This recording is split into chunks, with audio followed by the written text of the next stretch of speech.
Wake up, wake up, wake up. It's the Flo Show No Filter. Technical difficulties, but we're going to do it like this.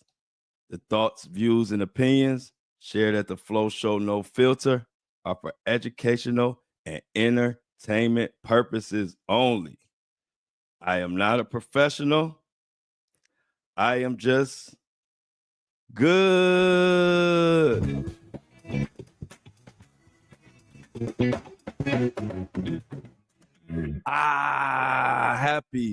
Happy Wednesday, everybody. We are here. It's hump day, little technical difficulties. It was only showing my live to Facebook for some reason, so I had to back it up, and come back in. What's up, Jennifer? Good morning to everybody. Oh, I'm more than all right. I'm splendid. I'm amazing. I'm grateful. I'm blessed. I'm happy. I'm couldn't feel better. I'm ready to take over the world. Whatever words you have for amazing, just say that about 50 times and you understand where I'm at with it. Yeah, I'm great. Thoughts, views, and opinions. Y'all already know. Coming to y'all live. We got one of those shows today. Today is one of those shows where y'all know I always tell y'all about how important it is to subscribe, because we can't be dependent on these elites and these big companies and these big corporations, because they don't have our best interests. So we got to pay for our own and support our own. Well, it's one of those episodes where you're going to see why I say that, because what I'm about to break down today is something that somebody going to be mad about, because now we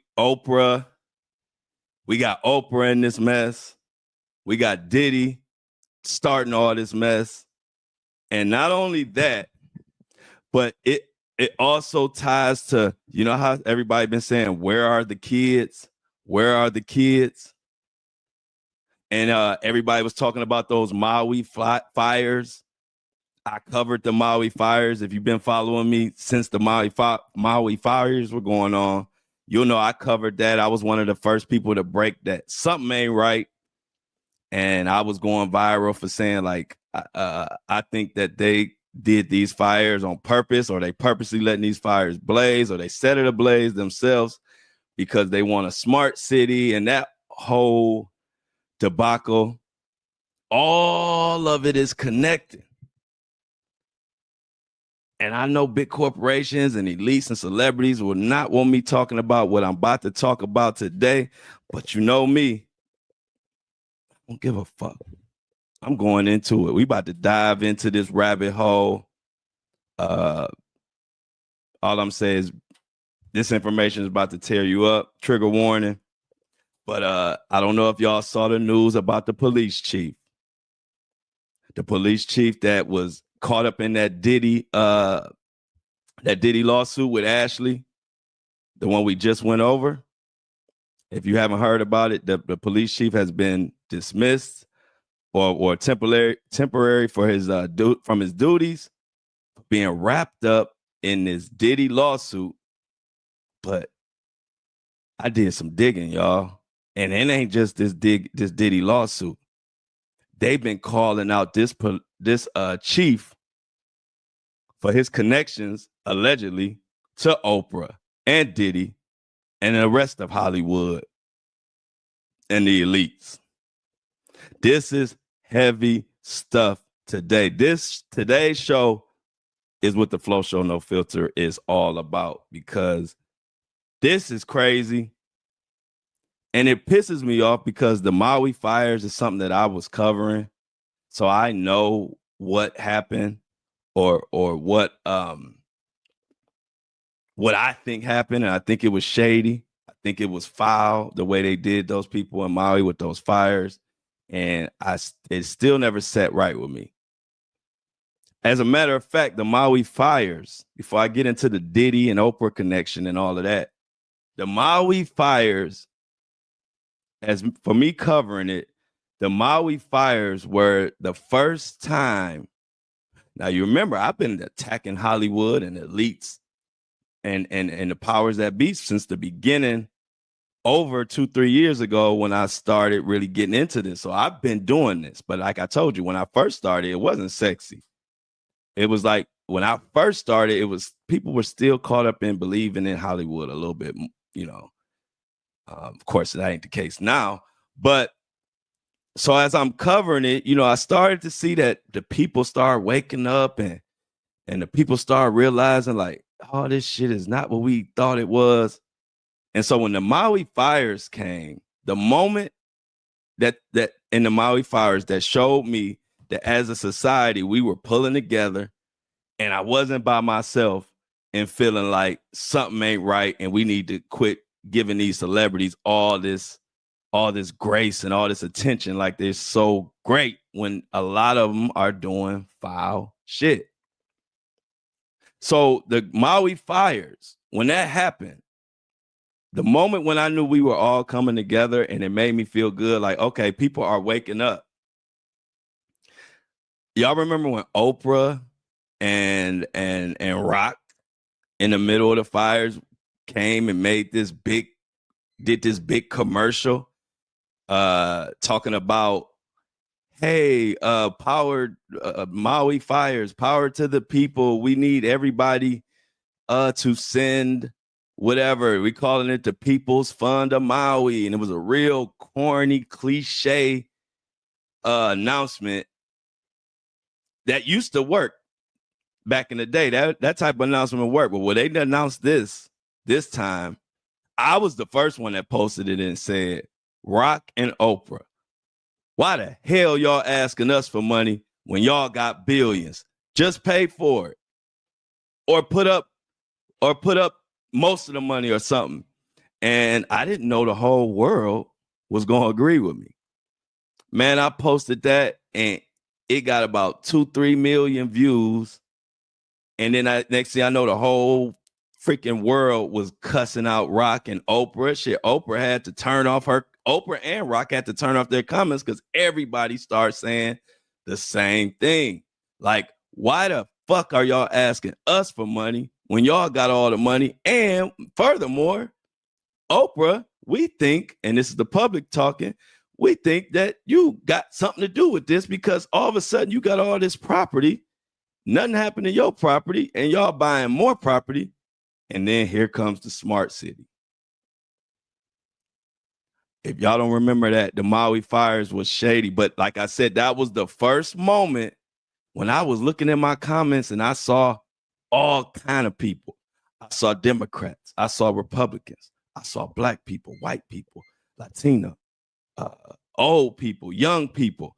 Everybody, for the first time that I saw on my page, we were all united in saying we are sick of this elite Hollywood bullshit that they running on us, because they've been running that stuff since back in the 80s and 90s.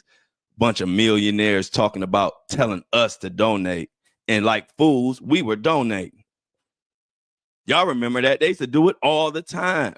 But it finally got to the point where they realized that we woke up and we not going for that shit no more.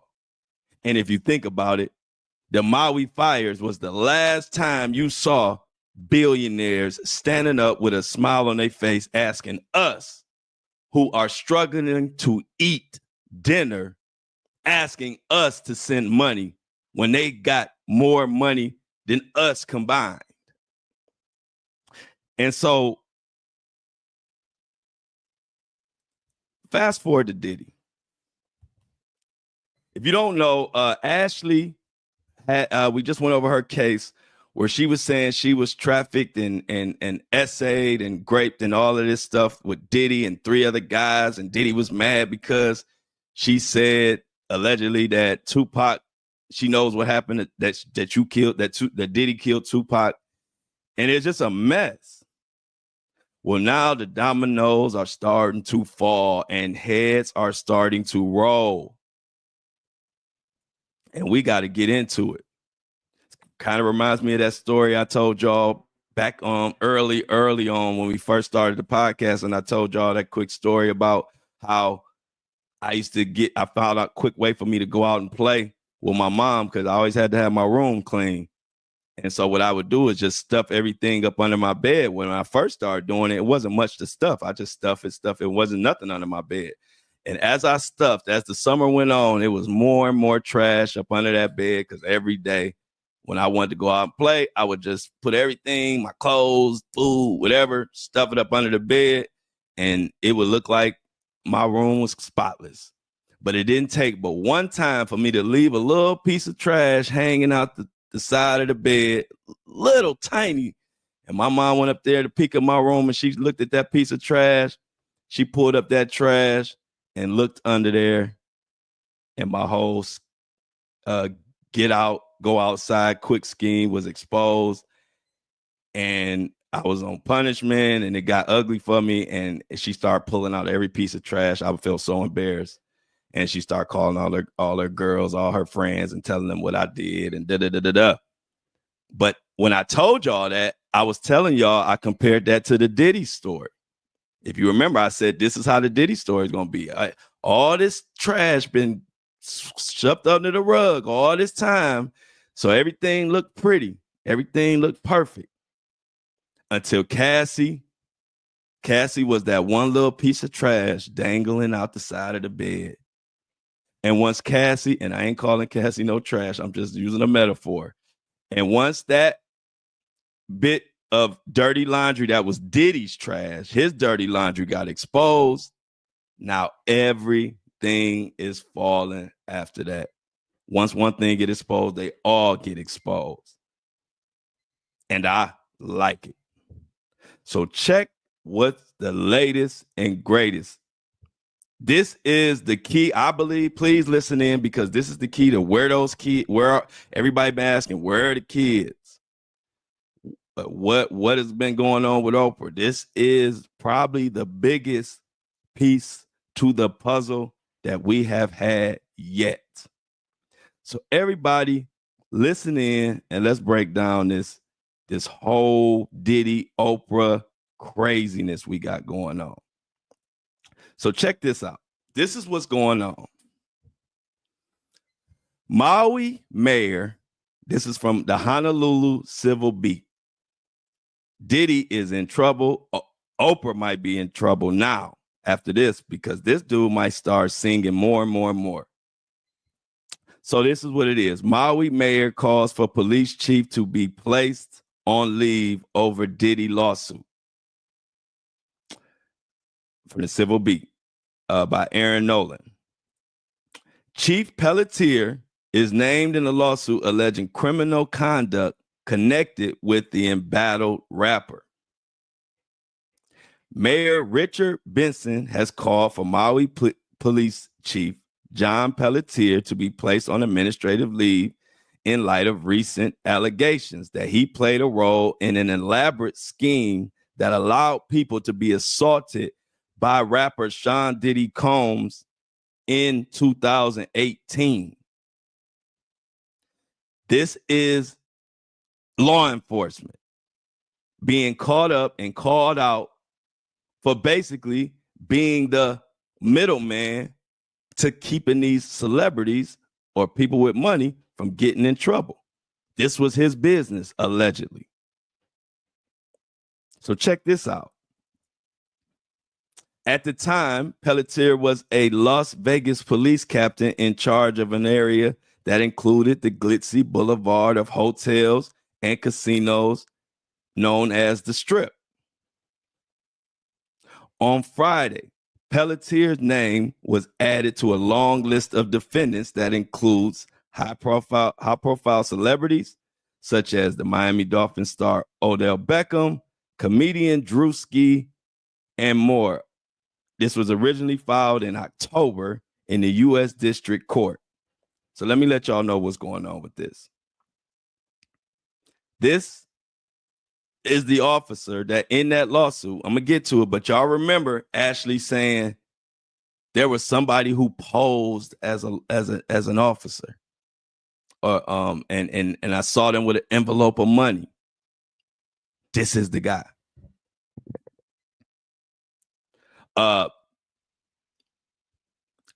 Parham says in the lawsuit that Pelletier had been posing as a sheriff in Contra Costa County.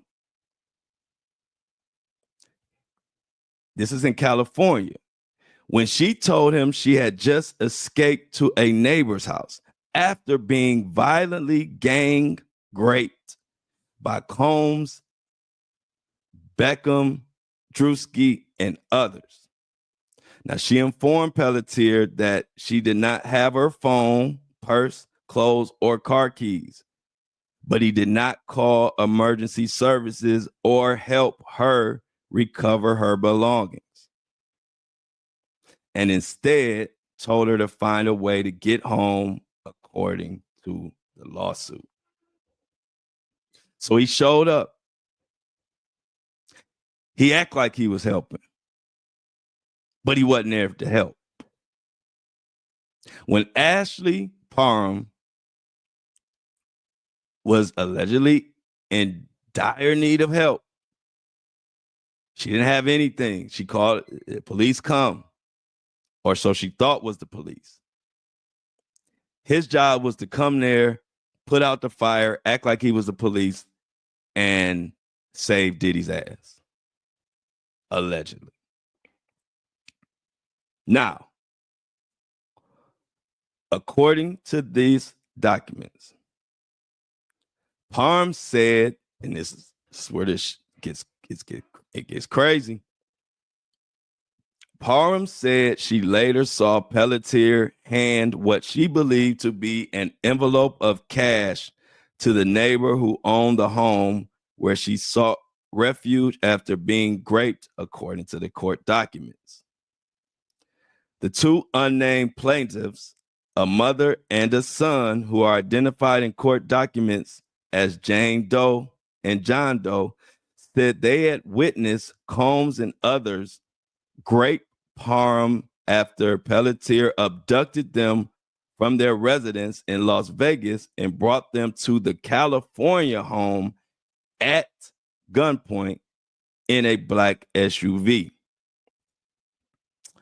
Pelletier told the mother and son that they were being extradited for warrants in California. But when they asked to see the warrants, Pelletier refused and threatened to shoot him. Jane Doe and John Doe were trafficked to several locations, including what they believe was Pelletier's home in Las Vegas, a hotel, and eventually to the scene of the alleged crime, or more crimes, Orinda, California. And it is at this house where they witnessed Combs and several others assault Parham, according to the lawsuit. This guy is in the middle of a lot of shit. We ain't even began to go into it on this episode. I'm telling y'all, this guy is literally, in my humble opinion, the smoking gun, or should I say one of them. Because check this out. When Combs attempted to force John Doe to participate in raping Parham, he refused and was assaulted himself, documents say. A local police officer eventually responded and attempted to talk to the mother and son, but Pelletier interrupted and said all three plaintiffs were suspects in a federal drug trafficking investigation that he was working on. Another lie in the lawsuit. Combs, wrapped up in all of this, got the MPD. They did not respond to requests about what the hell is this. Pelletier, who joined the MPD as a chief in 2021, is way more to it than even what Ashley doing. Now, Ashley, I don't know quite some of the details might be a little sketchy in her lawsuit. I don't know. I'm still waiting for facts to come out. But one thing I know, the names in there, they're dirty. And this chief has way more issues than this situation here. This situation has just brought him and put him on stage, front and center, for all of us to look at him and point and say, what the hell have you been doing, Sergeant or Chief Pelletier? Now, to be fair, let me give you Pelletier's response to this. Let me be clear. The allegations made against me are completely false. And I have not been formally served with my legal paperwork. In this statement, Pelletier expresses disappointment in the decision to call for the police commission to put him on administrative leave. He calls the request premature and unjust. He goes on to say, I understand the importance of transparency and accountability in law enforcement, and I fully intend to cooperate with any necessary process to ensure the truth is known. Pelletier said in the statement, however, I firmly believe no one should face professional consequences based on unsubstantiated claims. He said he remained committed to the department and the residents of Maui County, and he appreciated the support. And now that I got all that out the way, let's get back to business. Because let me tell you another shady thing that this chief was responsible for. We got to go back to the Maui fires. He was the lead person on that. And he made a call that trapped the Maui residents in the Lahaina, whatever that city is. Sorry if I messed up the name of that city, but it's around Maui. And check this clip out.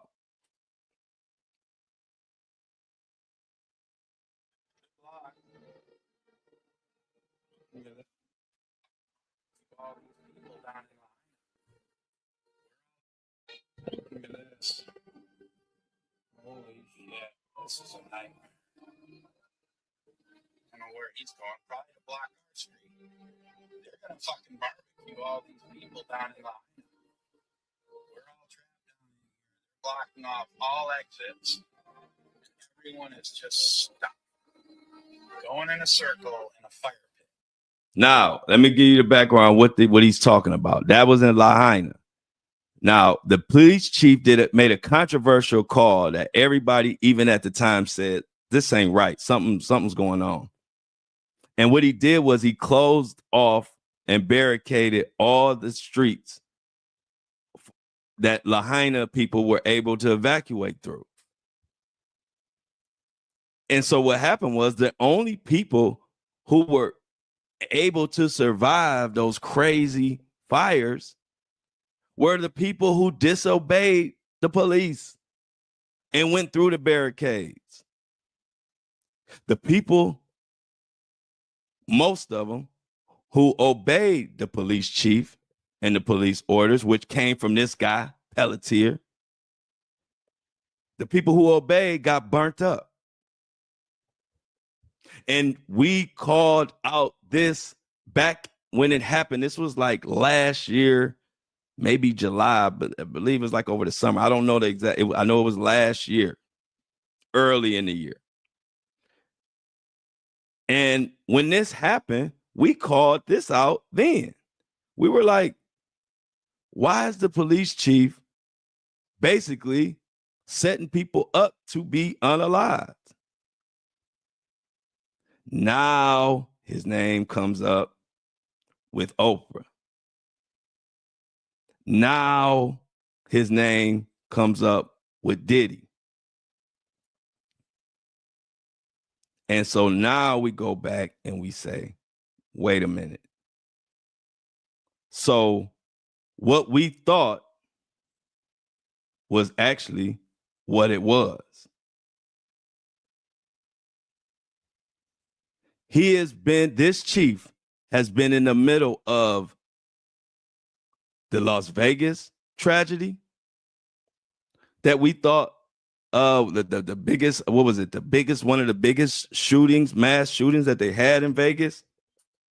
He was in the center of that. And a lot of stuff was handled shady. He was in the center of the Maui situation. Shady.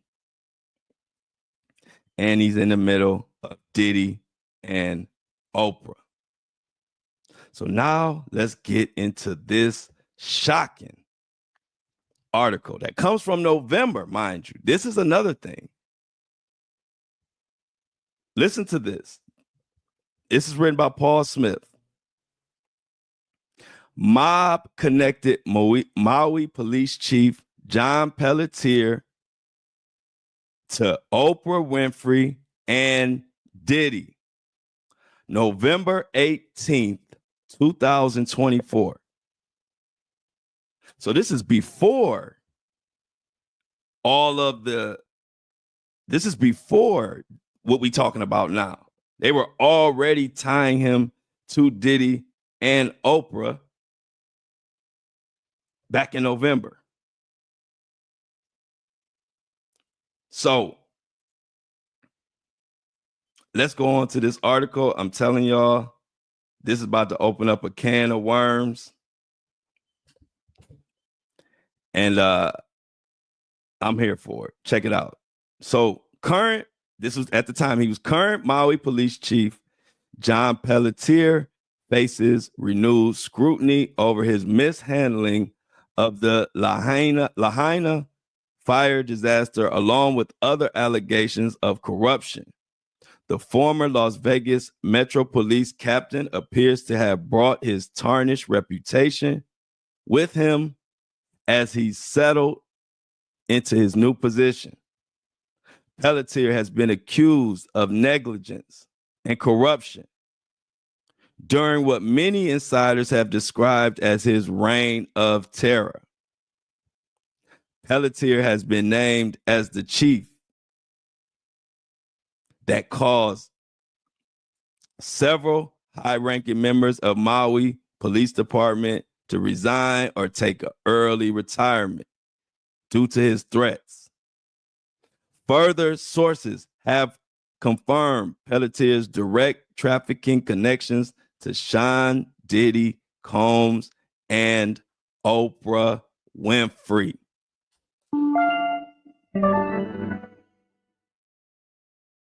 Many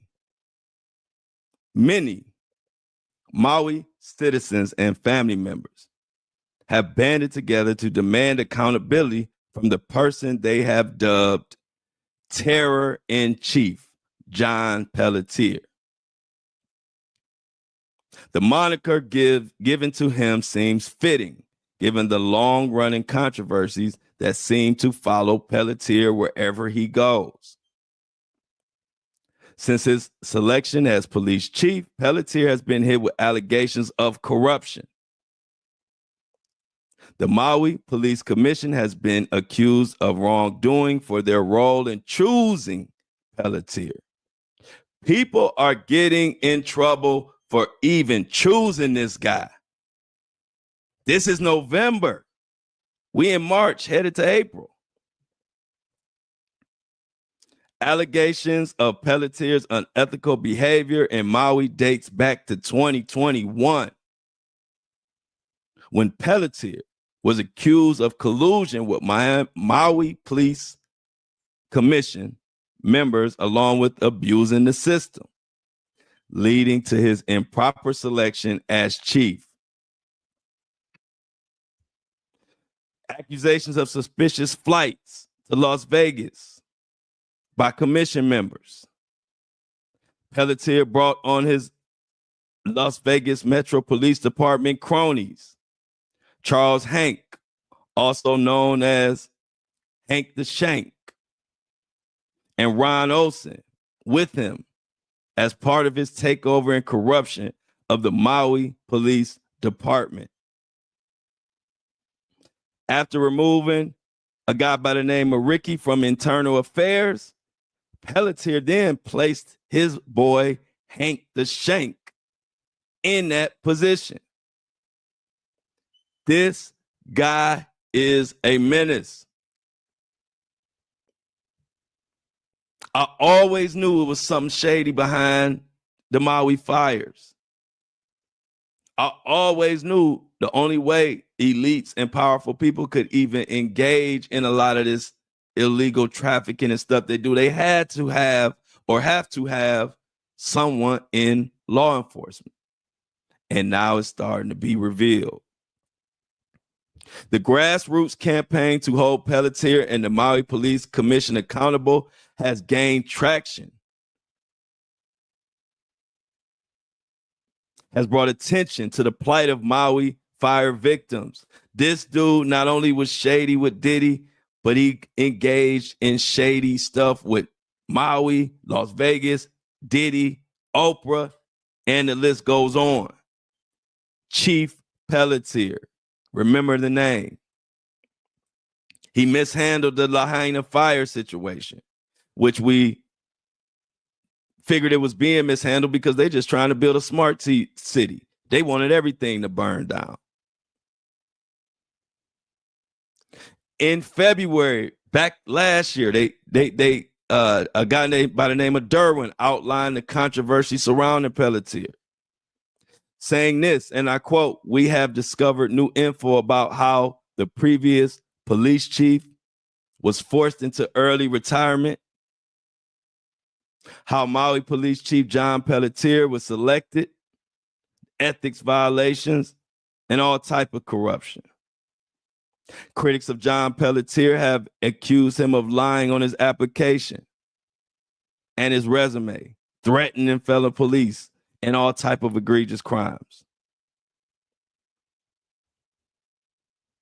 Pelletier is no stranger to these type of antics. And now he's tied to organized crime. Pelletier's days at Las Vegas Metropolitan as captain, he was allegedly involved in working for organized criminal syndicates. Allegedly, he was known to threaten victims. This guy is tied to Diddy and Oprah. I got to keep letting y'all know that as I read this article.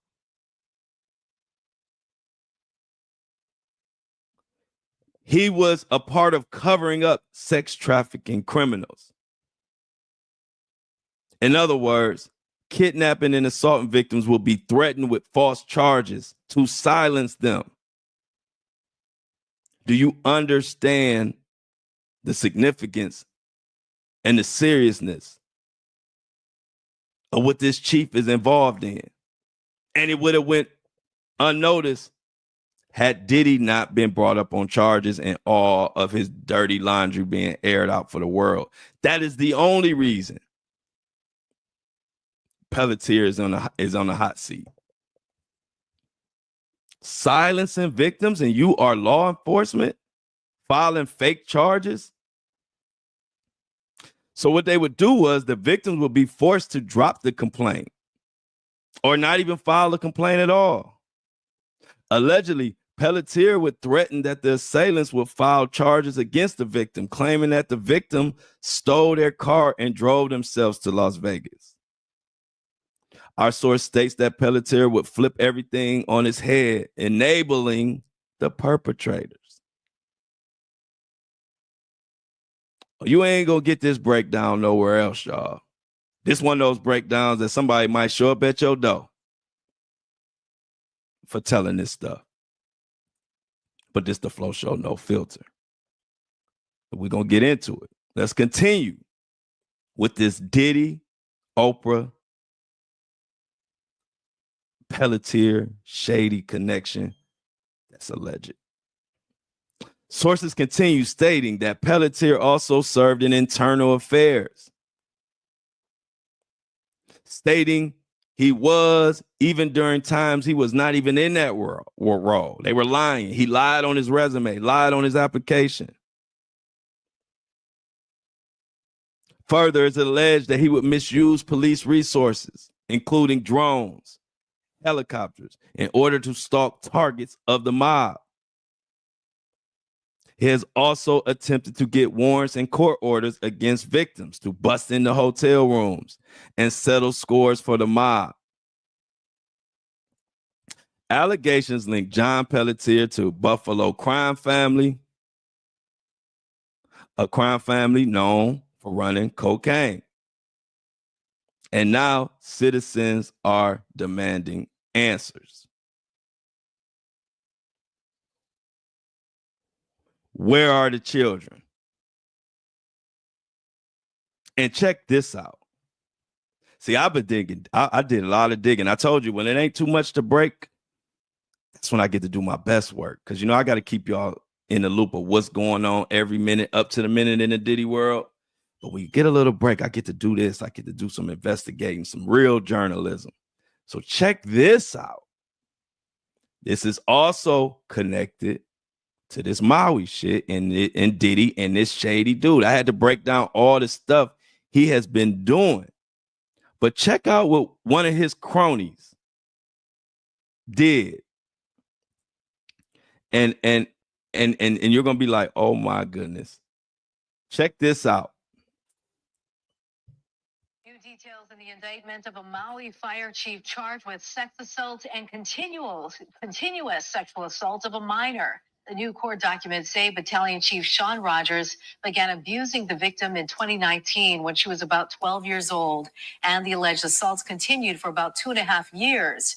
Rogers, who is 52 years old, turned himself in today after a warrant was issued for his arrest last week. Rogers is a 25-year veteran of the Department of Fire and Public Safety and was the incident commander during the August wildfires. Today, MFD Chief Brad Ventura said in a statement, "We are deeply concerned about the allegations. Mr. Rogers is not scheduled to work this week, and we will continue to evaluate this situation as more information is available." Sean Rogers is his name, AKA piece of shit asshole. So let me tell you about this guy. You heard he's involved in the Maui fires on the same team as this Pelletier guy that I've spent 30 minutes laying out all type of crazy stuff he been doing. Now you see another Maui captain or whatever. This guy was caught up in a child rape situation, statutory, whatever you want to call it. I don't even know what the name of it is. So nasty. He was dealing with a child at 12 years old. Sexual relationship from 12 to, I believe it was 14. And we wondering where the kids at. This is law enforcement. And I bet you none of y'all heard about this stuff because they keep it on the low. It goes further. So that happened like last year with Sean Rogers, who just caught up from the Maui, whatever.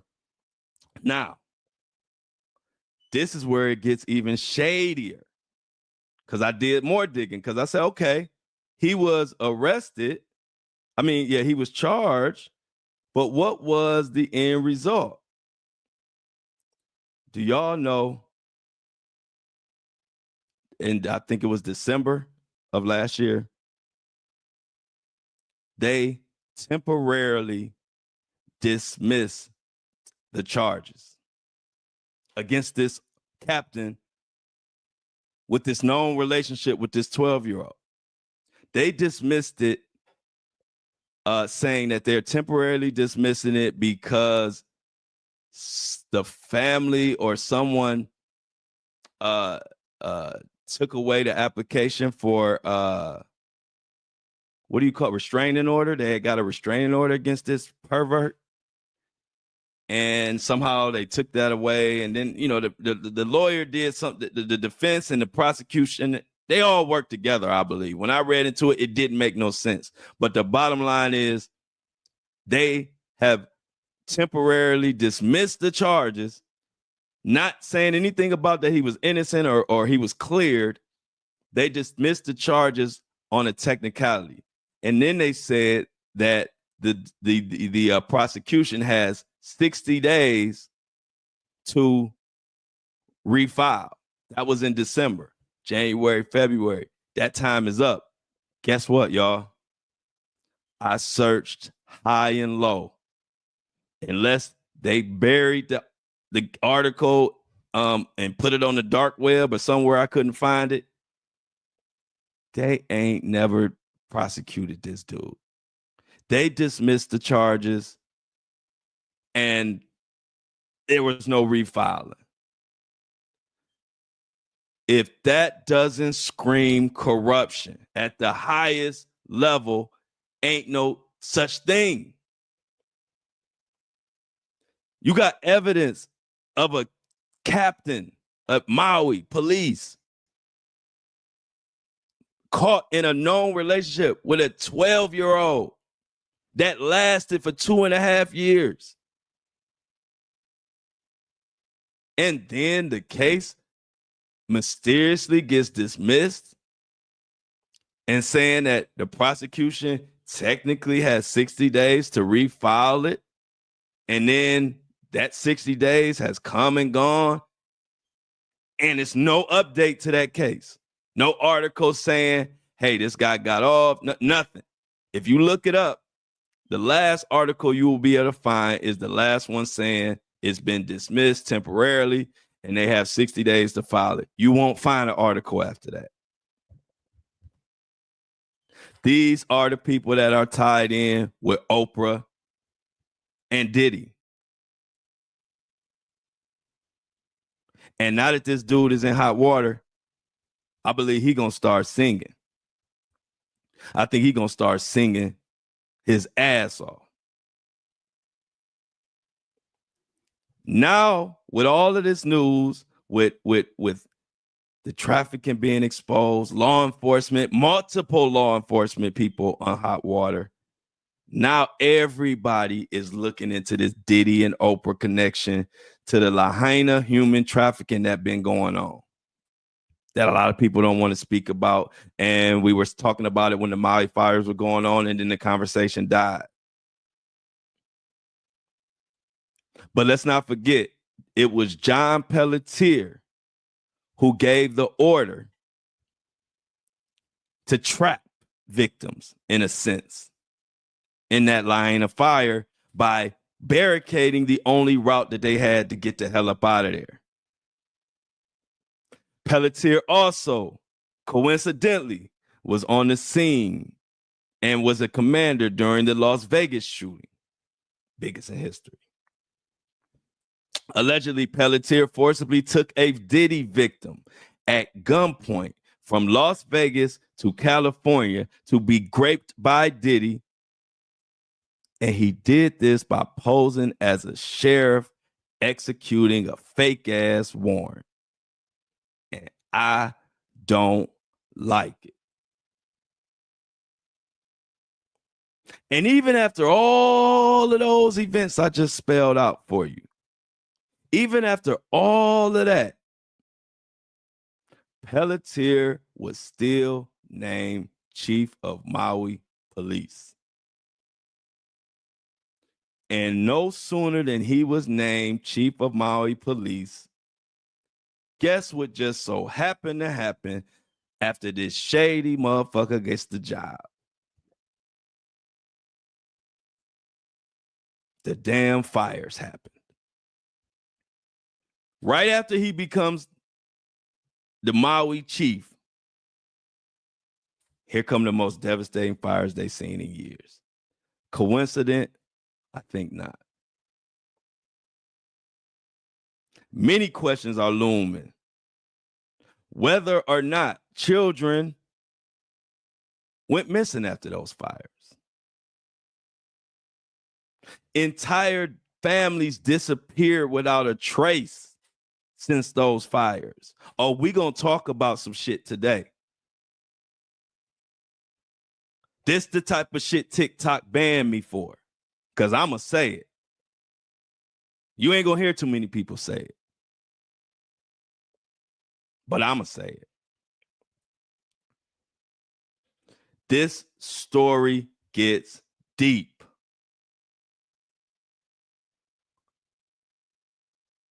And to know that this guy has came up in a Diddy lawsuit, and think about it. If it wasn't for the Diddy case, we wouldn't know about John Pelletier.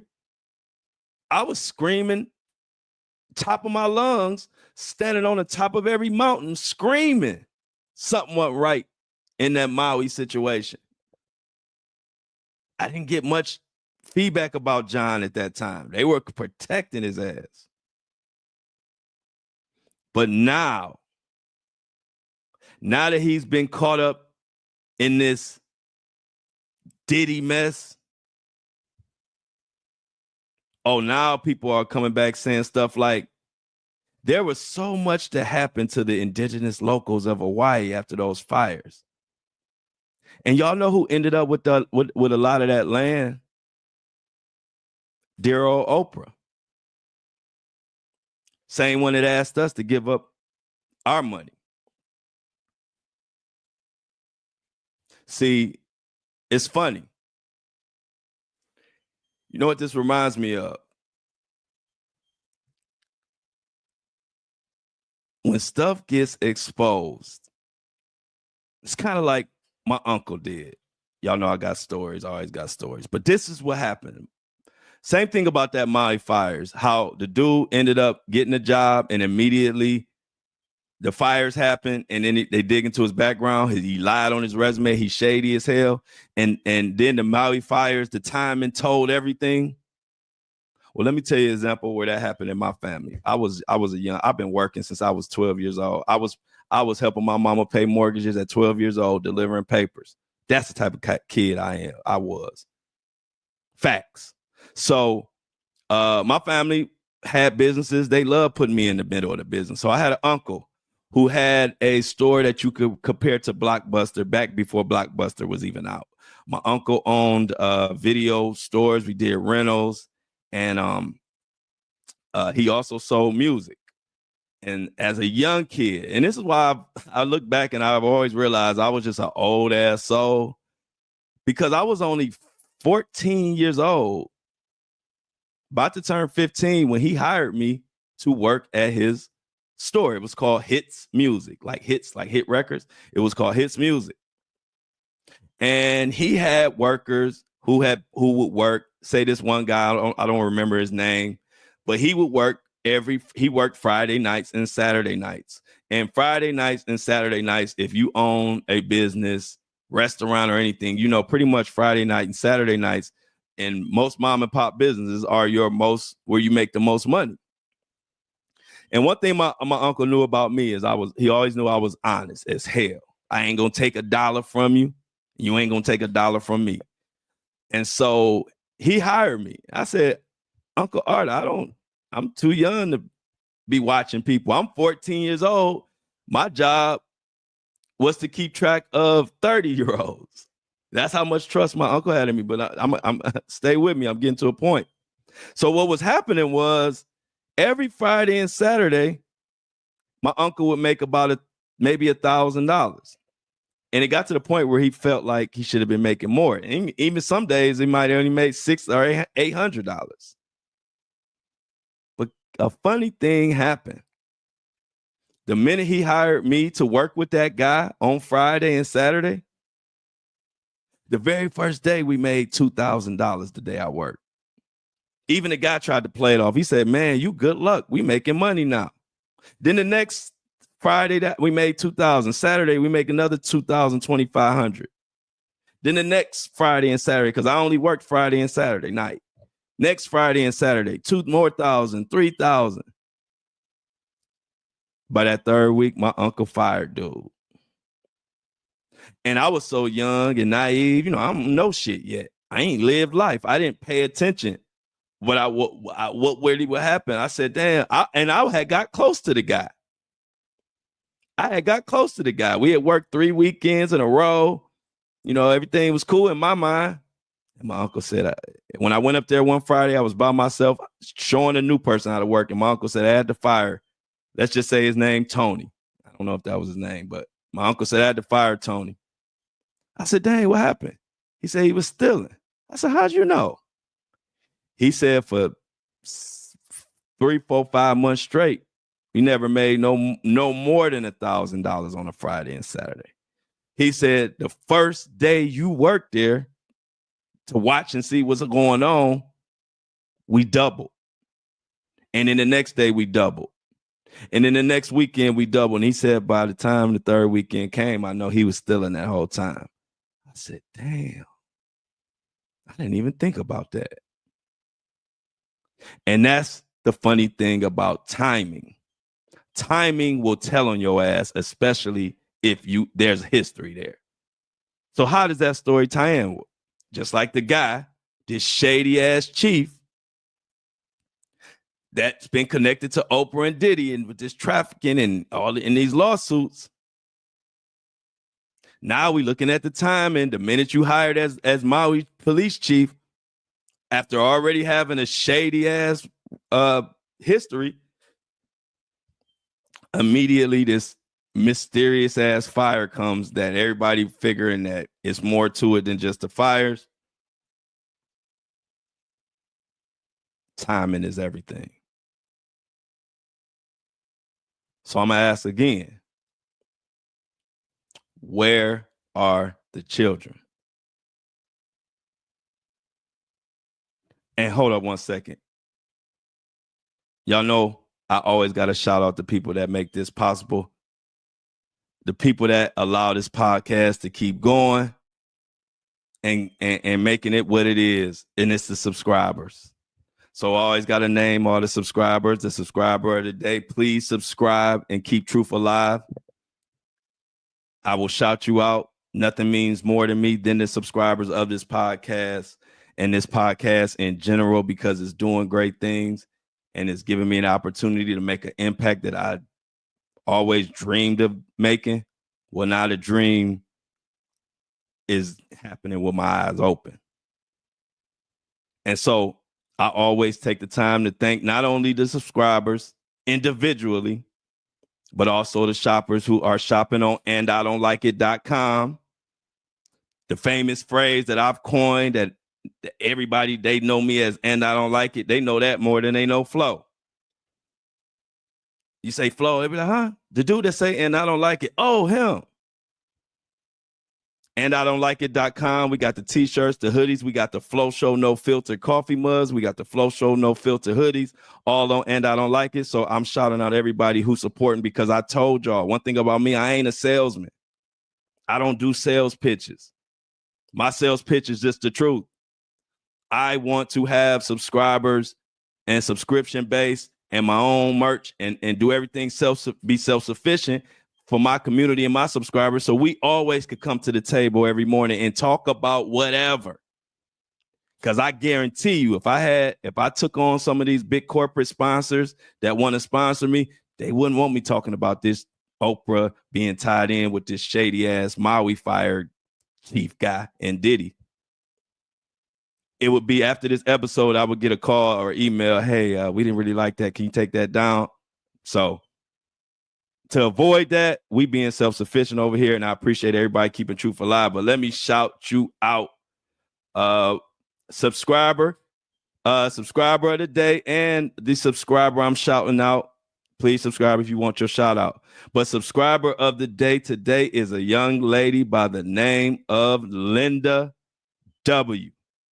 Linda W gave $5. We only ask for a minimum $3 subscription for this podcast, which I think is a steal for what we bring in. But Linda went above and beyond in these tough times and donated and signed up for a $5 subscription. Everybody clap it up for Linda. Everybody clap it up for Linda. And Linda's emoji is a leaf. I like that. And I like it. So Linda, thank you for keeping truth alive and helping my dream come to reality. I realized once TikTok banned me, and even before then, you can't be a truth teller if you're depending on their dollars, because you can't tell the truth. So what that means is we got to support each other and support our own so we can get on this thing and say what we got to say. So Linda, clap it up. Everybody in the chat, Breakfast Crew, Clap it up. Thank Linda for subscribing and keeping truth alive and understanding what our goal is here at this podcast. Now, also, I got to thank the shopper. Shopper of the day. This is the second time since the merch store opened that this person has been shopper of the day. But I don't give a damn. Y'all gonna have to listen to me shout out people that's helping this movement going on. I know a lot of people want me to just keep talking about Diddy. They'll want to hear all this. But I'm sorry.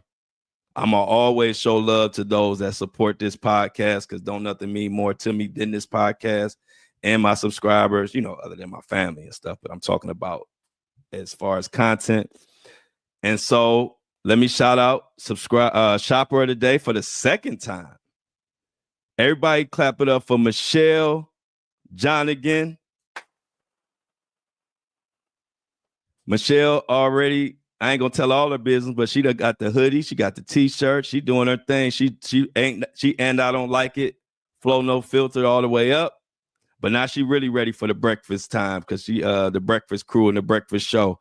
She got her Flo Show coffee mug. She got both styles. I appreciate you, Michelle, for keeping truth alive. It's because of Michelle and Linda that this podcast can even keep going. Without subscribers or without us supporting the merch, I got to come on this bitch talking about the birds and the bees and stuff like that. So let's keep subscribing, y'all, so we can keep bringing this heavy shit to the table. And y'all know it's going to be on fire by the time the Diddy trial comes. So thank you, Michelle. Clap it up for Michelle. For support. I appreciate it, Michelle. You one of a kind. And anybody, go to And I Don't Like It if you want some gear. Flo No Filter hoodies, they going. I think we got like a couple left. T-shirts are about out. Shan told me like we got like a couple t-shirts left. So y'all are doing your thing, but go ahead and buy y'all merch and get y'all merch so we can continue to support truth and get stories like this. Because ain't nobody asking where the kids at. Because you know why? Because they dependent on corporate dollars. They better not ask. They better not do too much talking about Oprah. You notice you don't hear Oprah name. You talk about mainstream media, you don't hear Oprah name at all. And you really not hearing it too much on the podcast and YouTubers. But I understand why. Oprah is in charge of a lot of people's money. Not just Oprah.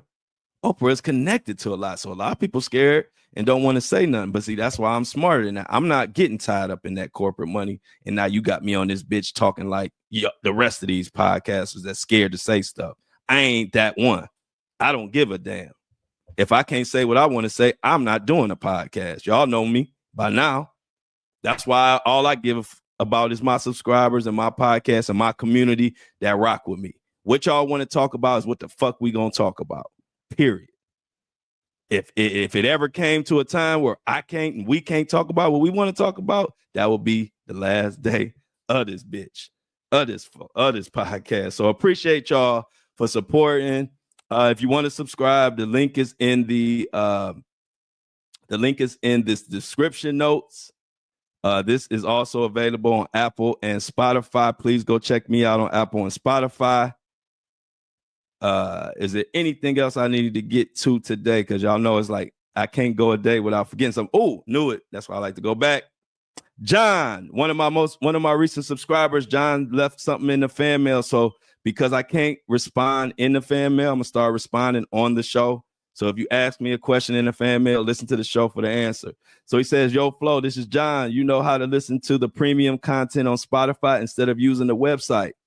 I can say I really don't, John, but all you have to do is email buzzsprout@support.com and they will help you out. They are a great group. They help out. They kind of got that old school service, where you feel like you're really being taken care of. So, John, hit them up and they will explain to you the workaround and how to get it on your shop, Spotify. I appreciate the question. Just want to throw something out there, too, about Jay-Z. I don't know if y'all saw, but Jay-Z has asked the judge, could the young lady remain anonymous in his lawsuit? So isn't he such a nice guy for that? I swear, y'all, it could be me, but I swear these motherfuckers is listening to my podcast because the minute I start screaming about something, they react. If y'all remember, I told y'all that that's a horrible look for Jay-Z to be suing her. No matter right or wrong, whatever you feel, it's not a good look for a 3 times billionaire to be suing somebody who has not only dismissed the charges, but has dropped in and said they ain't never refiling. And I said it was a horrible, horrible PR move to go ahead and then sue her for defamation. It just looks like you're being a bully at that point. I can understand you suing Busby. That's your thing. But to sue this young lady, it's just a bad look. And y'all know I was screaming about that. Well, that same day, Jay-Z announced that he made a motion to the judge. Could he keep her anonymous or keep her name out of it? And, you know, for her, I'm glad that's a start. But for real, I would say Jay-Z keep, because I think y'all listening at this point. Y'all gotta be, because y'all moving as soon as I say stuff. So listen, just drop the one with the girl, man. Drop it. She already dismissed it. She already done put out there that all kind of people cornering at the house and all type of weird shit. Just drop the suit and keep fighting with Busby. See, Busby can handle his own. He can play ball with Jay-Z, and that's a fair fight. But this poor young lady who has already withdrawn her lawsuit, and it's already filed in a way where she can't refile it. You ain't doing yourself no good, Jay-Z, and you ain't proving no point by filing defamation on her. Tony Busby, yes, but on her, no. So I think I'm sure somebody at Rock listening, because y'all paying attention. Y'all doing exactly what the hell I told y'all to do. Lay off of her. Anyway, no Diddy, no new Diddy news, but like I said, y'all know we got that court date coming up Friday. And so let's pay attention, y'all. I need y'all out there who love these stories and love to get justice and want to protect the people like I do. Look into this John Pelletier situation. Look into the Maui situation. Look into how all that's tying into Diddy. It is so much. I might have to do a part 2. Like I couldn't cover everything in one episode. It's like a 3-episode type of situation, but I want y'all to look into it, because one thing that a lot of y'all have been asking me is where the kids are, where are the children? I think we are a lot closer today to knowing that answer than we were yesterday. And with that being said, I appreciate everybody. Apple and Spotify, if you want to join me live, I'm here live 7:30 a.m. Monday through Friday. Today was the first time I was ever even 2 minutes late, and it wasn't even my fault. They sent my stream out to Facebook. They didn't send it to YouTube, so I had to shut everything down and come back in. But other than that, I'm here. And I love y'all always.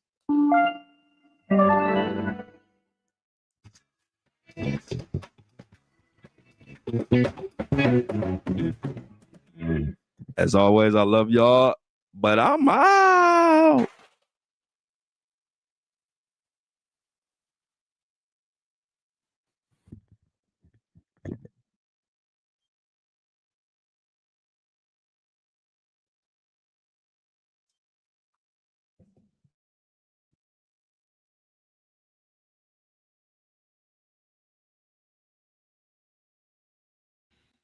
Another one in the books. Hold on one second as I get Apple and Spotify loaded, y'all. Another one in the mother freaking books.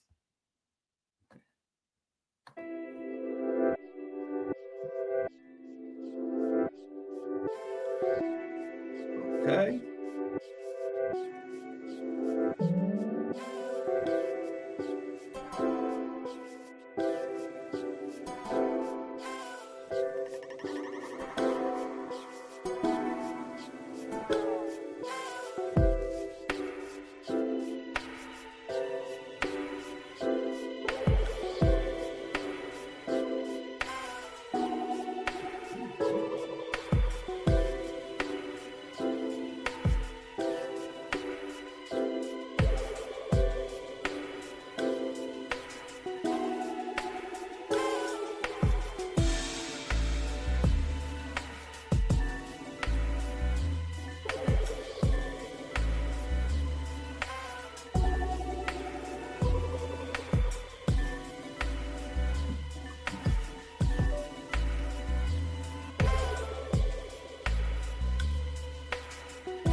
Now that we got that loaded, we back. Thank you, Michelle. Michelle, that is my favorite. Michelle, I appreciate that. And to be honest, I am that's my favorite thing to do. That's what really makes me who I am. I really like journalism. I really like to investigate. I really like to pull, not only take the story, but I like to find other things, the backstories, and develop different things. So I appreciate that. But that's my favorite thing to do. But number one priority is I always got to keep y'all up to date with Diddy and Jay-Z and all the cases that I'm covering. Keep y'all up to date on what's going on. So a lot of times I have to focus on the breaking news and kind of do that. But when it's nothing really breaking, then I get to do what I really like to do. And what I really like to do is take a story that a lot of people they focusing on the Chief and Diddy, but I like to break it down and give you all type of stuff that the Chief has done or the suspect has done. So you can really paint the picture and see how shady this motherfucker could be. So I appreciate that, Michelle, but I'm definitely, that's what I do, though. To be honest, that is what I do. That's what makes me who I am in this space. Because most people just talk about whatever the breaking story is. Most podcasts and YouTubers do not develop the characters, don't go back and look at. But see, I have been covering a wide range of things for years. And so this is where my experience comes into play. Because I covered the Maui fires intensely. I dug deep. So now when this guy gets caught up and they talking about he was the chief of the Maui fires, where I already got information. I already got information about that.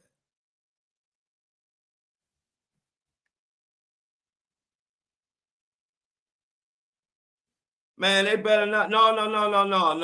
I'm glad Shauna brought that up. Cause let me, cause y'all know me. I don't leave no elephant in the room, but sometimes it ain't what should be understood, don't need to be said. But I'm gonna go ahead and say something about this. Y'all, people gotta, like, I listen to people gotta listen to me. The Flo Show No Filter is my number one priority. The number one thing that means the world to me. So when you talk about the Flo Show No Filter, you talking about, we got the Flo Show No Filter live, which I come on for y'all to see, and the Flo Show No Filter on Apple and Spotify. That means the world to me. So I just want everybody to be clear on that so they can understand going forward. Because I ain't gonna say it no more. I just trying to get people to pay attention. What's important to me. So one thing about me, I'm gonna always do what is important to the movement. Period. Nothing comes before the Flo Show No Filter podcast. Nothing.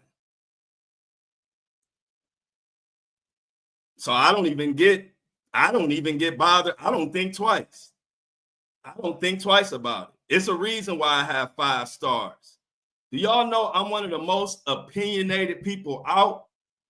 And I'm almost at 100,000 downloads, and I got 5 stars across all platforms. That ain't no accident. 100,000 dollars. It's people that want to give me 1 star just because they disagree with what I'm saying. And I still got 5 stars. You know why? Because I keep the main thing, and I know what to focus on. So I don't never get upset or I don't think twice about what anybody say I should do or shouldn't do. I'm doing a great thing. I wake up happy. I go to sleep happy. I'm just trying to spread the happiness to the rest of the world. So I ain't never upset. You listen, I get to help people. I get to voice my opinion on stuff. And I get to do all of that for a living. I ain't gonna never be mad or upset. Ever. Because at the end of the day, my routine don't change. I do what's right and what need to be taken care of. I don't go off of what people feel like I should do. So I just wanted to be clear. I'm glad Shauna brought that up because it ain't one. I don't think one way or the other on it. I bust my ass, blood, sweat, and tears to build the Flo Show No Filter.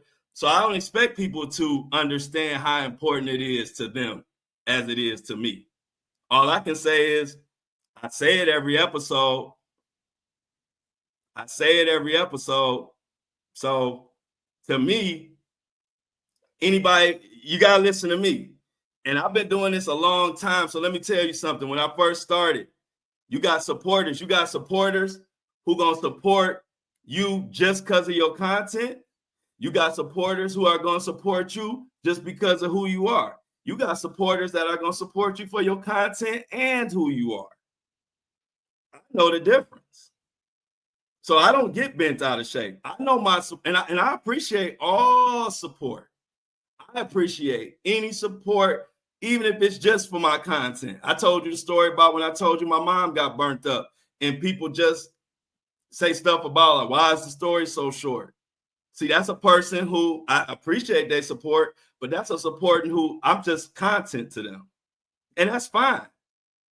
But I'm just letting y'all know every single last one of my 500,000 followers, I know which category you are in. So I don't get mad, upset, none of that. I know the supporters who support me and care about how I'm doing. I know the supporters who only care about my content. And I ain't mad about that. But when you go from 1 follower to 500,000 followers and you ain't cut no corners and you did it the brick by brick, real way, no money, just straight hard work, you learn. And I've learned over time. Now, in my first 6 months, I didn't know the difference between supporters, and you get your feelings hurt in this game because you'll think people really care about you. And then when rubber meets the road, you find out, oh, I'm just content to them. But see, I went through that, so I know who I'm dealing with, so I'll never be upset. I already know by certain things people say, I say, okay, that's somebody who really down for me. And I can say, oh, that's a person who just loved me for my content. So I'm good with it. So people who really care about what's important to me and really rock with me, they say things like, hey, Flo, are you okay? Don't burn yourself out, Flo. Hey, how are you doing? Like Jennifer. Jennifer's first response today was, hey, Flo, are you okay? See, that's somebody who really cares. People who just see me as content gonna be pissed off because they think I'm supposed to show up at whatever show they want me to show up on. That's somebody who just all they see me for is content. And I'm fine with that. But all I'm saying is don't think I don't know. So I ain't never upset. I'm happy as hell. I love my team. Shanna work her butt off, and I won't even let her work. Ask Shanna. I say, Shanna, that's enough. I don't want you doing too much. Ask Greg. I'll say, Greg, I know you'll do that, but I don't want you doing that. I don't work the dog shit out of people. I just don't. Even my team, we gonna do it with this full understanding that we all have lives outside of this. So if my happiness on a 1 through 10 is 11, and it's been like that for probably the past couple years. So I'm glad Shauna brought that up because to me, it was a non-issue. But y'all know me, I don't leave no elephants in the room. If I see somebody talking about it, I'll bring it up because I'm genuine. Everything I'm doing is genuine. I'm straightforward. You can say anything to me. I'm gonna just tell you the honest truth. That's it. If you listen to my show, you know where I'm supporting and what I'm doing. and what the priority is. I ain't never not said the priority is the Flo Show No Filter podcast. Anything outside of that is extra. I've said that a million times. I do everything myself for a reason. I'm not buying into the establishment or none of that. I'm going on tour. I got hella merch. And I do a fire ass show for an hour to 2 hours every Monday through Friday. I spend 3 to 4 hours preparing for that show. You think I care if anybody say if I ain't somewhere or I ain't over there? What's my saying? Something my father always taught me. Just work hard. You don't have time to worry about what people saying when you working hard. Because while they saying whatever they saying, I'm working. And when they get done talking, I'm still working. So I'm never not working. So I don't have time to get caught up and mad about somebody saying this or saying that. I got 500,000 followers. I give my opinionated ass stuff every day. Do y'all know how many people, how many rude comments, how many haters, how much I'm numb to all that. Do you imagine that? Like, really think about that. I got 400,000 to 500,000 followers and I'm opinionated, which means I'm gonna tell you how I feel. So I don't get caught up in what people saying and doing. That's their right. But then I also have my right to do what I need to do for where I'm putting my sacrifice and all of that into. So like I said, I appreciate all the support. Even if you just support me for content, I appreciate that. But understand, I'm wise enough to know the difference. So before you even tripped, I already knew where you was at. I know who really, really down and actually give a fuck about me. I could tell the difference. So I appreciate those. I appreciate all the followers. I appreciate all the support. But you know one thing, no filter is always no filter. No filter gonna mean if you ask me a question or you bring something up, I'm gonna give you a no filter response. I don't lie. I don't do sales pitches. I tell you exactly what it is because ain't nothing better than the truth. So I'm gonna say it again for the last time. The Flo Show No Filter is my pride and joy, is my everything, and my subscribers and the people that support the merch of the Flo Show No Filter and the And I Don't Like It movement. Anything outside of that is extra. That's the only way you do that's the only way you have 5 stars.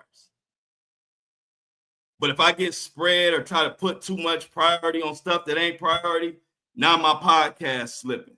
I'm not never going to do that. I'm working with Shan. I don't want Shan to have to be worried about on this chat and doing this and that and trying to do the shirts and all that, man. We gonna handle it the way it need to be handled. I love Shan. I'm not going to overwork nobody. I love Greg. I'm not going to overwork Greg. We got a lot going on.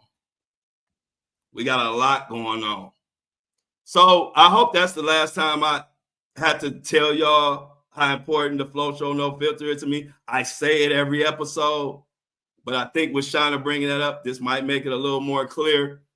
And I can't really, I don't know what else to say. But I'm gonna keep doing. That's how I got here. I can't get caught up in no noise. You don't get 5-star ratings after 100,000 motherfuckers done downloaded your stuff. You don't get 5 stars by just being willy-nilly. You get 5 stars because you locked the fuck in. And I'm locked in. And if you want to be locked in with me, then lock in with me. If you ain't, your ass gonna be locked out. That's just how it go. Lock in or be locked out. Yeah, definitely true. I lost y'all know how hard I bust my ass for TikTok to get those almost 400,000 followers, and then in a blink of an eye, they just took it from me. You don't see TikTok people over there crying. They move on to the next content creator. The only my true blues came over here. So if you want me to work tirelessly for platforms that ain't doing shit for me, then I gotta look at you. I gotta look at you side eye. Because I'm up here fighting every day for people to get what they deserve and get what they earn. I fight every day for that. Who gonna fight for me? I need people to fight for me, not to be burning myself out. I don't need people trying to burn me out. I got enough of that. You stick out in my world when you're trying not to burn me out and making sure I'm taking care of myself. That's the people that stick out to me. I don't have anybody burn me out. Everybody, I got 100 million people that tell me to burn myself out, run me straight to the grave. They won't care. So I don't ever get caught up in the noise. I'm locked in and I just work. I'm getting to help people every day. And that's my focus. Every day. But I'm going on tour. Flo Show No Filter is going on tour. Who putting that together? Me. Flo doing the merchandise. Who putting that together? Me. Who you see right here. How many hours is it in a day? If you count sleep, count 2 to 3 hours prep, count a 2-hour show, count making clips, count setting up tours, count making sure merchandise get out. How many hours in a day, y'all? I'm gonna leave it at that. That's why I don't have to say nothing. Just put the facts out there. I don't have to. This ain't an argument. I ain't mad. I'm sure y'all not mad. This is just a conversation. But all I'm doing is, like I do on my podcast, putting out the facts. Y'all count the hours. Y'all estimate the hours of what it takes, plus add in some sleep. So I'm kind of glad Shauna brought that up, because really I wasn't going to bring it up because it wasn't nothing for me to talk about. I'm working my ass off. So what I got to say, but y'all know me, I'm no filter.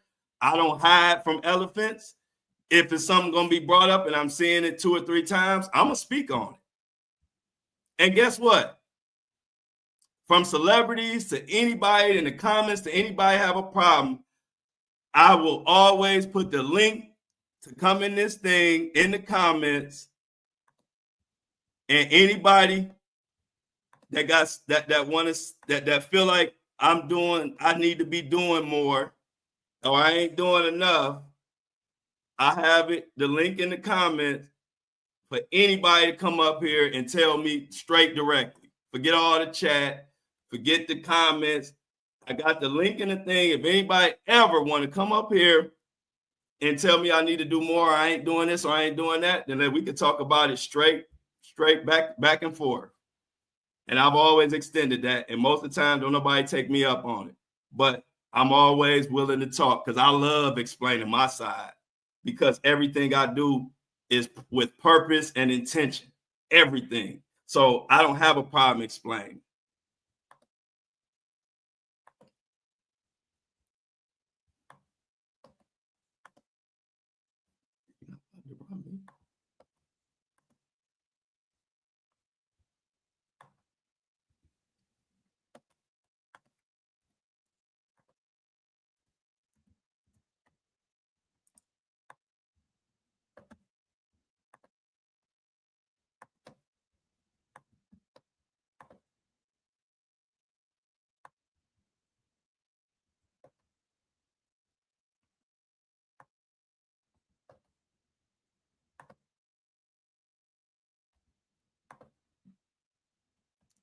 Apple and Spotify is loaded. Apple and Spotify is loaded. The link is there. That's why I don't get the link is always there. I like talking about it. Like I said, I am too blessed. I have too many outstanding, beautiful supporters. I can never be mad. I have so many supporters, I can't even count them. I have the best supporters. I can never be mad. I love it. I just don't have any airplay or any energy for anything outside of people genuinely trying to support. I just don't.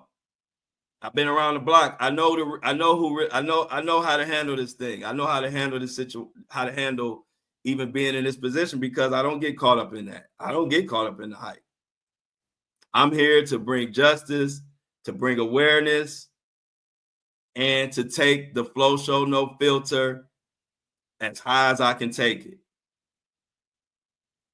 And that's what I'm here for. Anything outside of that is extra.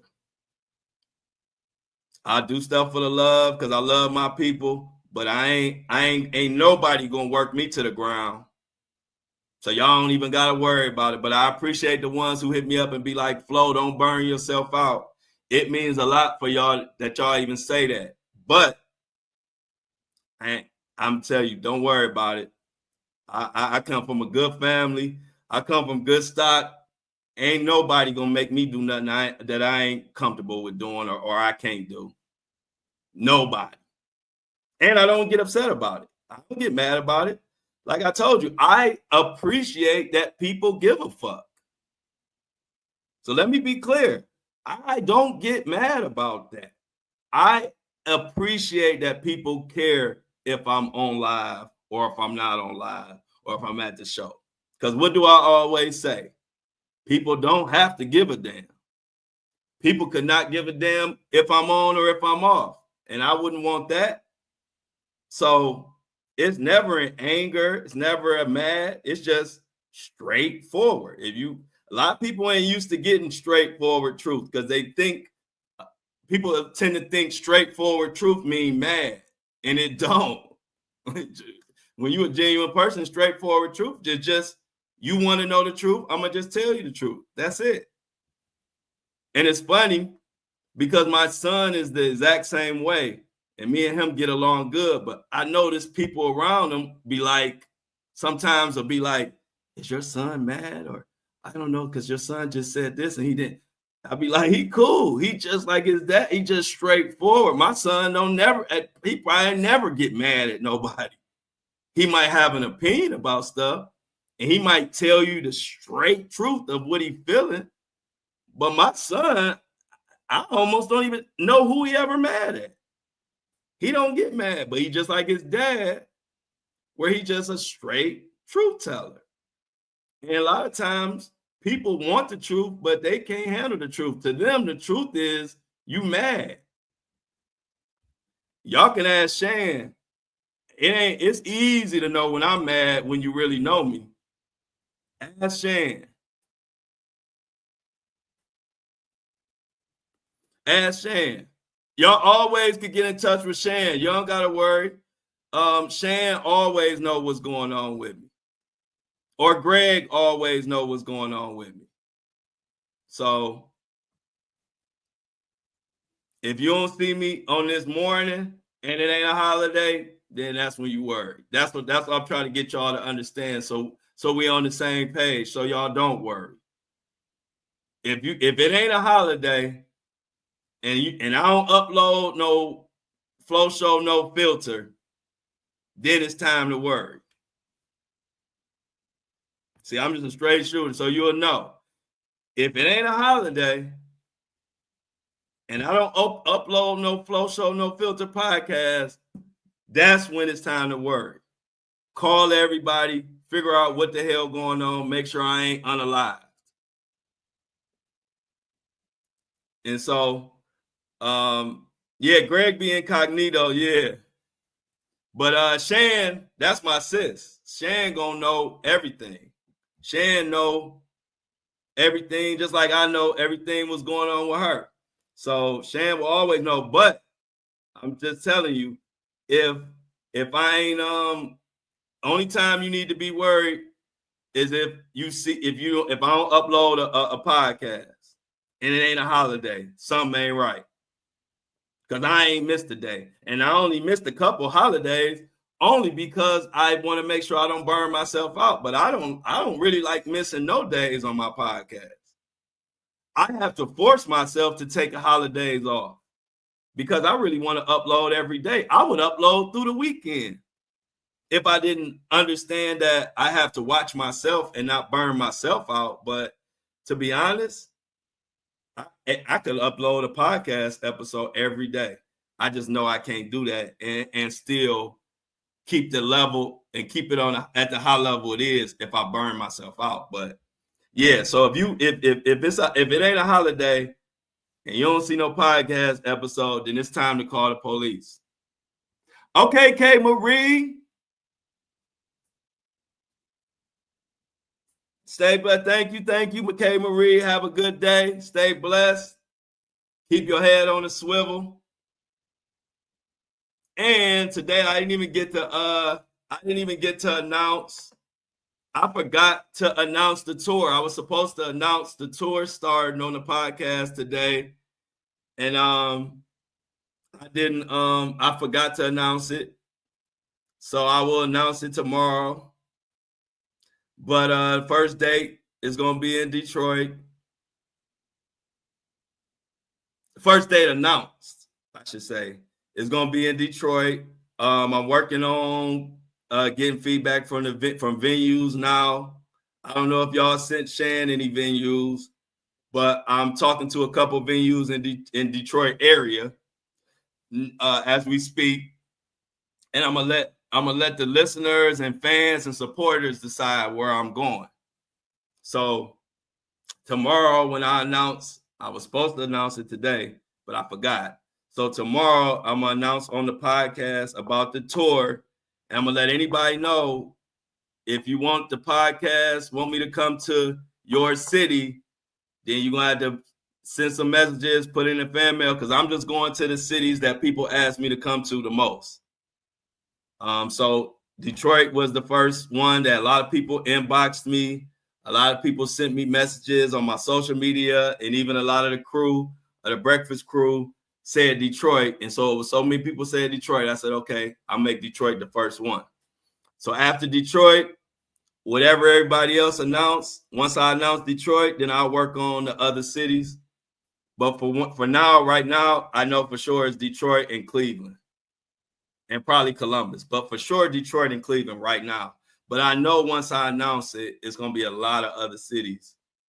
So I'm just trying to see which cities are going to be the loudest. Okay. Oh yeah. Let me see. Gotta send a great venue. Amy said Charleston, South Carolina. How far is Charleston from Myrtle Beach? And it might not be nowhere near, but that's the last place I've been that was even in that area, in the Carolinas, North Carolina, South Carolina. Charleston, or if it's not close to Myrtle, what's a major city? What's the closest major city to Charleston? If you could let me know that. Because I definitely got to hit the Carolinas. I got to look at my analytics. Oh, about 3 hours? Okay, so yeah. Oh, for sure. So I'll look into Charleston, but I got to do Myrtle Beach for sure. So no, that's going to be too far of a drive. I might have to go to Charleston, though. But I might do Myrtle and then try to go to Charleston when I do Myrtle Beach. Because I already know I got so many fans in Myrtle Beach. I already know that's going to be a place. I got a lot of fans in Myrtle Beach. But I would try to make my way. Is there a closer, bigger city? Okay, I got you. So Charleston is. Yeah, I've seen people in my comments at Charleston. So I think I might be able to swing Charleston because I'm going to be close because I know I'm going to be in Myrtle Beach. So if I'm in Myrtle Beach, I may be able to plan something to go straight from Myrtle Beach to Charleston, because I do have a lot of like fans in Charleston. I just didn't know how close Charleston was to Myrtle Beach.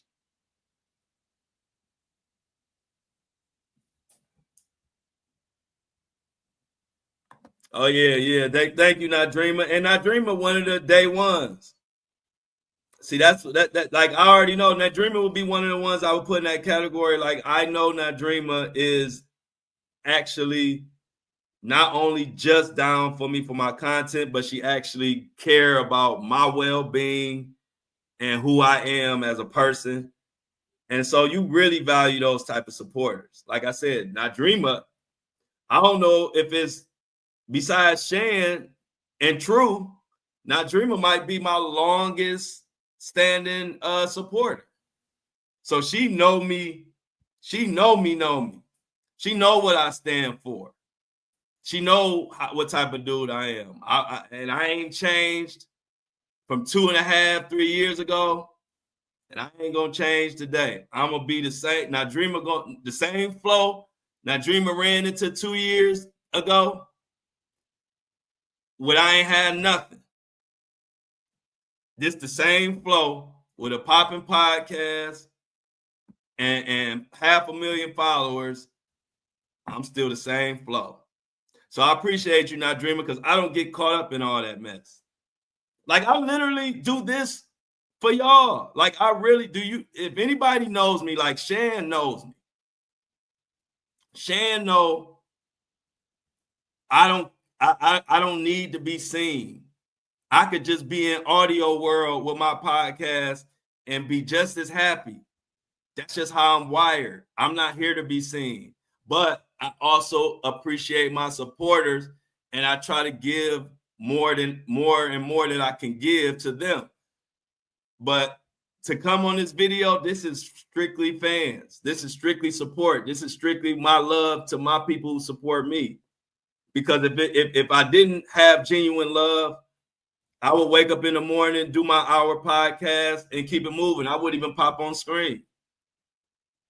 So this is because I really enjoy talking to my supporters, getting to know them, and all that. Because other than that, Shan will tell you, I don't need to be seen. I'm not that type of person. So this is why I didn't come out with a video at first, because it's not important to me to be seen. I just want to be heard. So I'm even doing this tour because my fans have held me down for 2 years plus. So I want to get out to these cities and meet them. I don't do it to be seen, because I could never go on tour and I'll be just as happy. And anybody that knows me know that is facts. I just like to get the job done. I really care about what I do. And I don't have to be seen. Like, that's not my thing. But when it comes to my supporters and my fans, I'm gonna give a little extra every time, because I genuinely appreciate it. But don't get it twisted. Shan to tell you, I could be a ghost and be fine.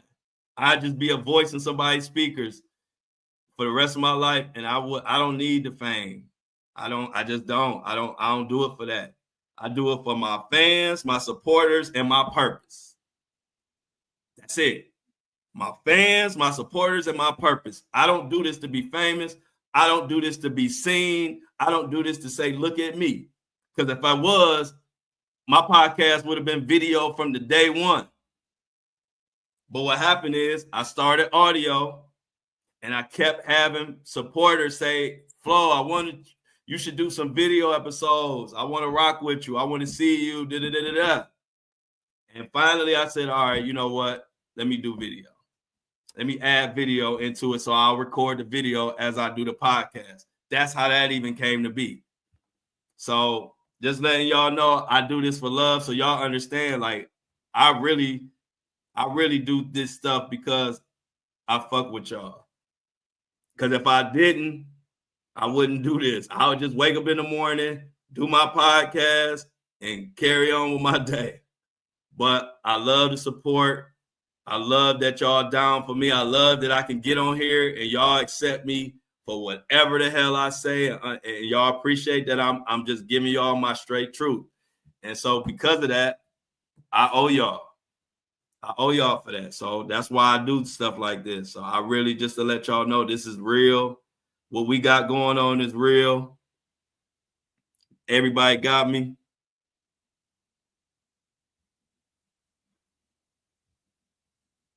Yeah, for sure. Oh, it's good. This good convo. This great convo. This is why when I put y'all on the panel, I don't want to be on there, because I like learning how y'all are, what y'all about, what y'all think. That's how I learn, watching people, observing. And I don't want to be on there throwing off the chem. I want to watch. I want to learn my supporters, what they like, what they into, what they not into. That is the key. So to me, conversations are good conversations. Like, conversations don't bother me at all. I like having them.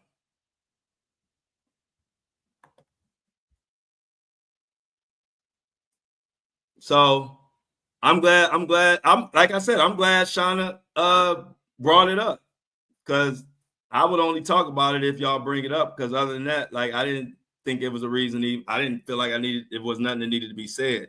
But thank you, Shauna, for even bringing that up there, and I appreciate that, Michelle. We're gonna continue to rock.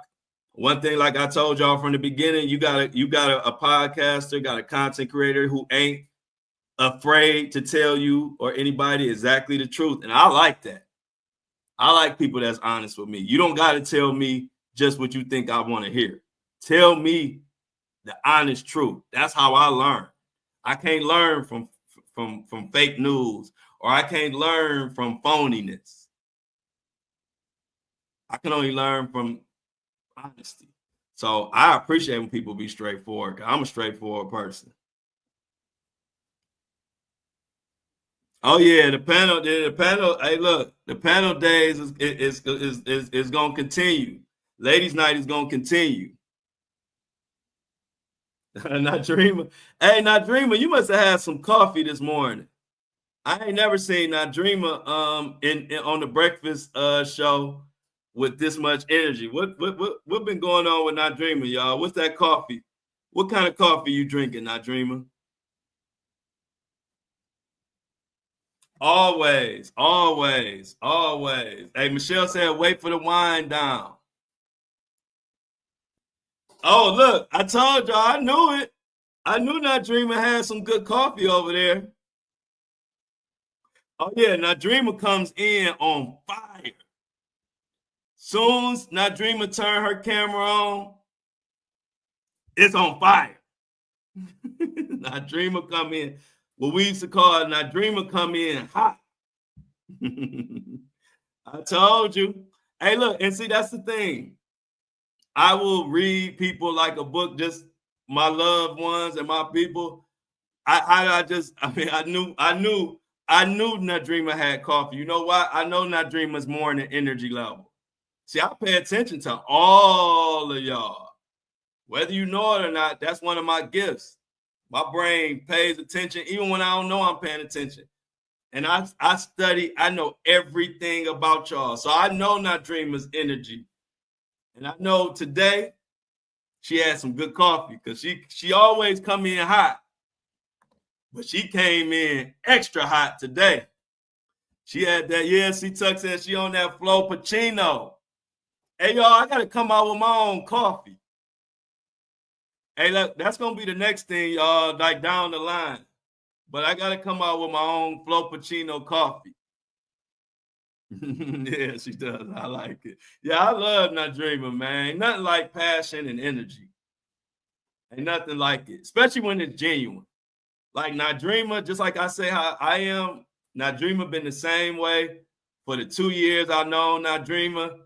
She ain't never switched up one time. I know exactly what I'm getting. Just today, I got a little bit extra Not Dreamer. Yeah, I know that. I was like, hey, look, I was like, I hope the titties ain't out. I was like, I'm about to get banned. I was cracking up though, because I actually was just listening on that part. Like I wasn't watching. I had my phone down and I was just listening.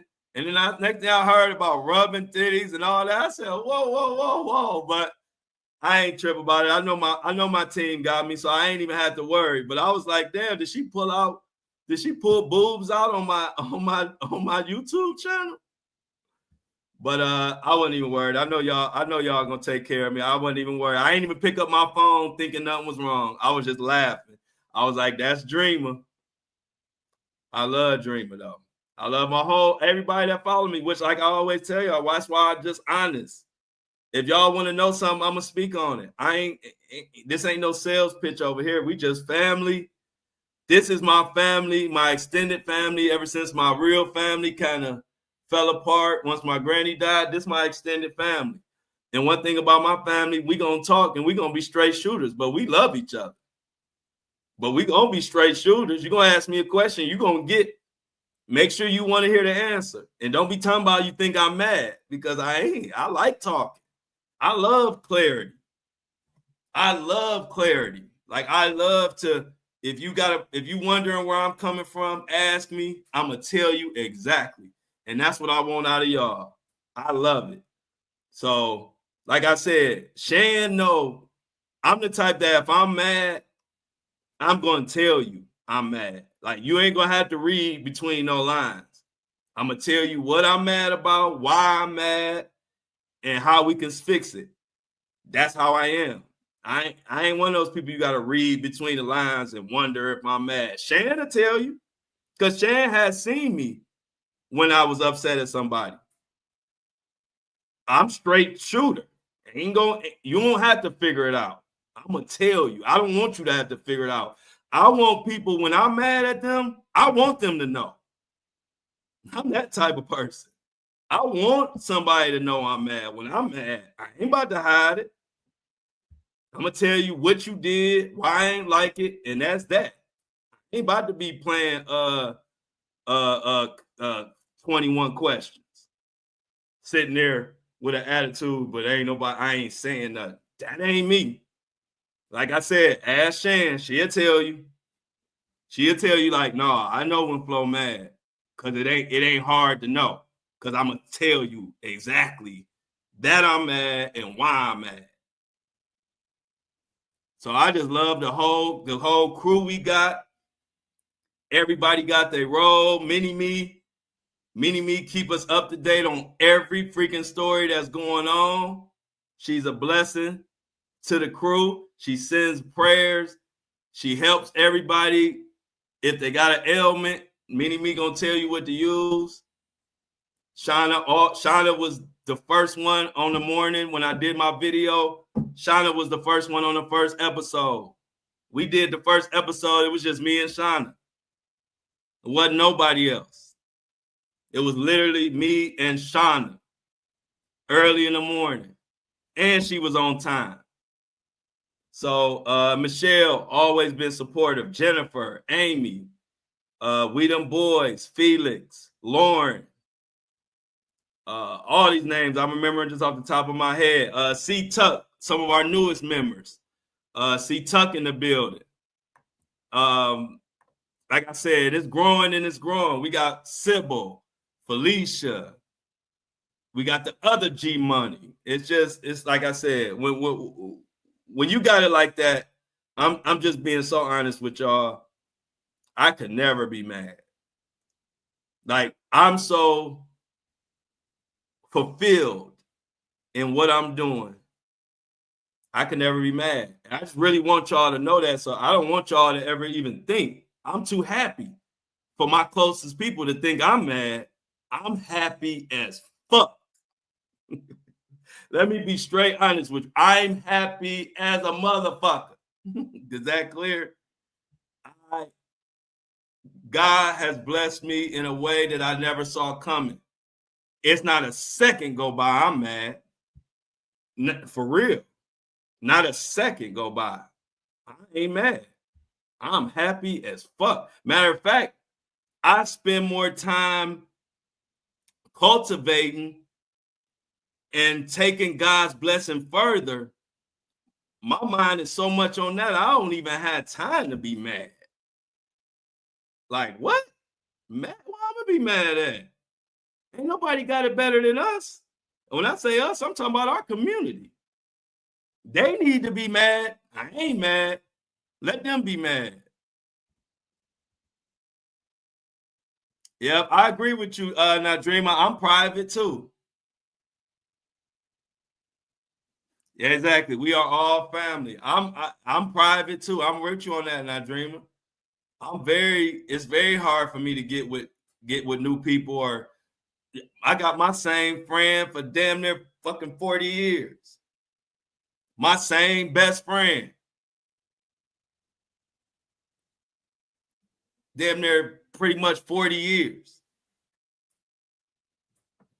So I'm private too, but this is a beautiful situation, a beautiful family. And like I said, one thing about me, I'm gonna always be honest and tell y'all exactly what's going on. Ain't gonna be no smoke and mirrors, none of that. I don't think it's necessary. I think when you surrounded by people who genuinely love you, you can be honest. I always believe that. When you're around people who love and really genuinely about you, you can be honest. If you can't be honest, them motherfuckers don't love you. If you're around people that you got to bite your tongue, you can't say this, you can't say that, you can't explain this, or they going to twist your words and all that, that ain't love. And I don't want to be around them kind of people. Like I said, shit, some of the stuff, you heard what Greg said, some of the stuff like my dad, my mom, my grandmother, my uncles, they were all straight shooters when it come to telling you something. So I guess I grew up with thick skin where I ain't about to get mad about nobody saying nothing. That's how we came up. Straight shooters. Not anger, just this is what it is. Now what you gonna do? That's it. Now we move on and we enjoy the moment, live in the moment and enjoy life. So I love it. I'm looking forward to the tour. Make sure y'all send Shan some more venues. Please send Shan some more Detroit venues. I'm talking to 3 venues right now. 2 of them reached out to me. 1 of them I reached out to them.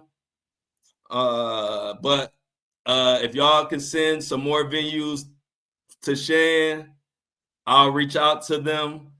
I'm trying to decide on the venue by next Friday. So not this Friday, but no later than next Friday, I want to have the venue locked in. So if y'all can send Shan the venue, possible venues for Detroit, I would appreciate that. But yeah, y'all, we got a lot going on with this Diddy mess. We got court coming up on Friday for Diddy. Today is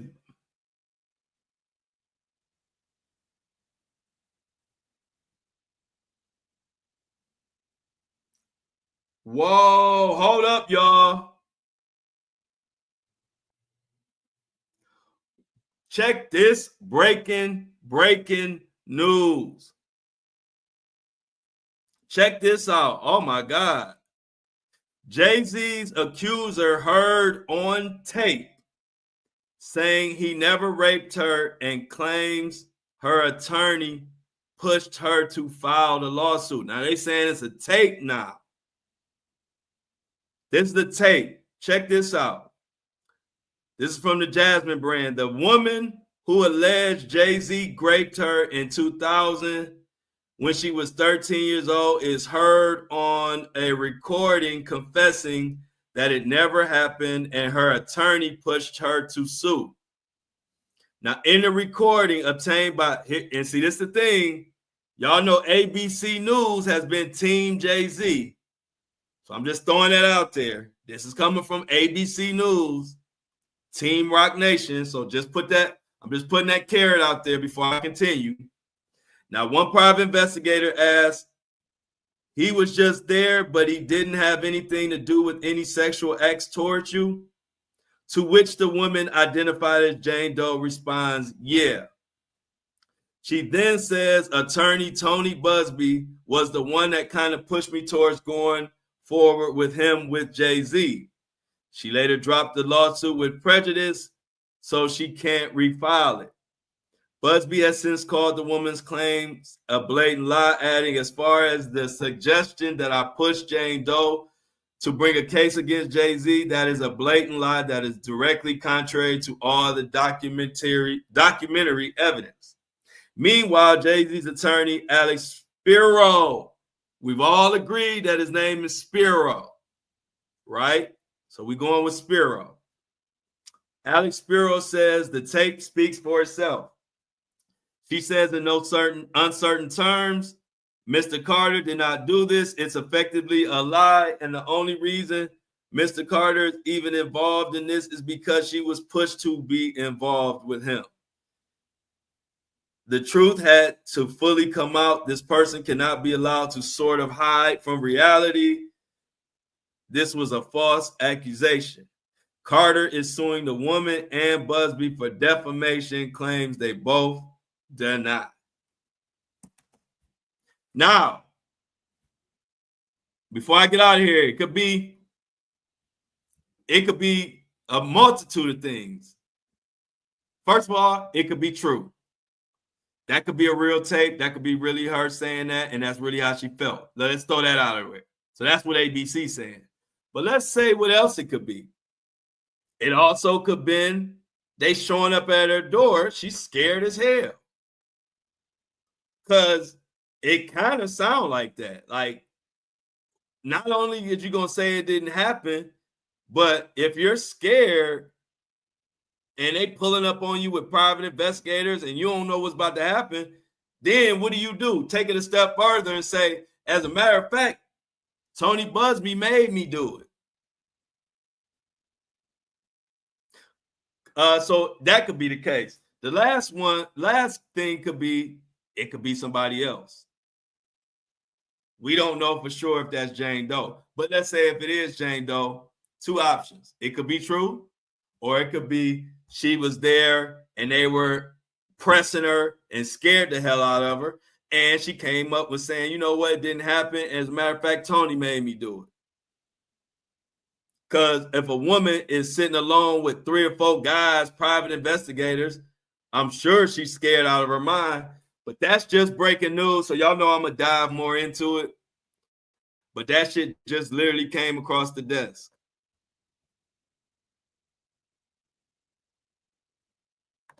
Exactly. Yeah, it don't make no sense, Michelle. It don't make no sense, Michelle. Now, Dreamer said the last scenario. Yeah, I got to look into this one. This just literally dropped. So I just threw you immediately off the top of my brain. Those are the 3 scenarios that I see being possible. And so I'm going to dig more into those 3 scenarios and see what people are saying. Yeah, this whole thing is weird. The whole thing is weird. I don't get none of this. Let me see what some of the public is saying. It's just broke. So let's see what in general,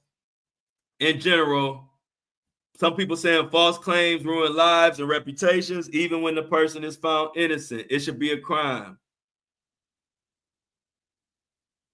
I need y'all to be just as loud about this as y'all swore he was.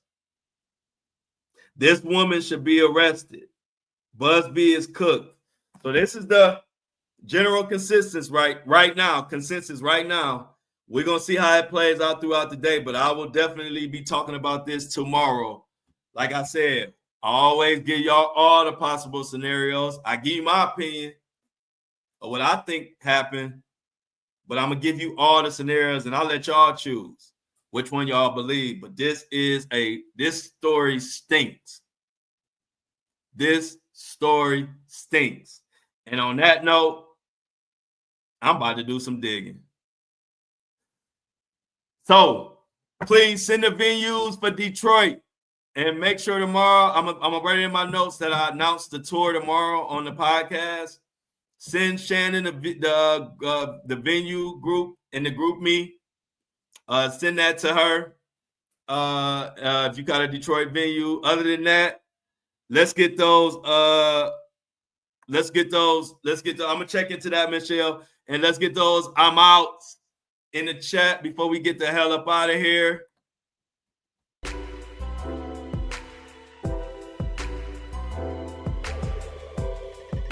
Okay, cool. Jennifer says she's back to work, so she'll be listening to it in the ER. Let's get them I'm outs in the chat. I can't until I see 10 I'm outs. I can't leave. Get the I'm outs, please like it. Facebook people, please like and share the live. After this live closes, please come back to this post on YouTube or Facebook and leave some comments. They help push it out, but we're doing an amazing job, y'all. Like I said, I couldn't be happier. We're going to continue to work. I'm about to check on Shan. I believe first batch of orders going out tomorrow. And pretty much all the orders are going out this week. So I can't wait till y'all get y'all merch. I love the merch. It's looking good. I can't wait till y'all get y'all coffee mugs. And I gotta get my coffee mug so I can sip in the morning with y'all. So as always, I see the I'm outs. Everybody have a good day. Much love. Love y'all and I'm out.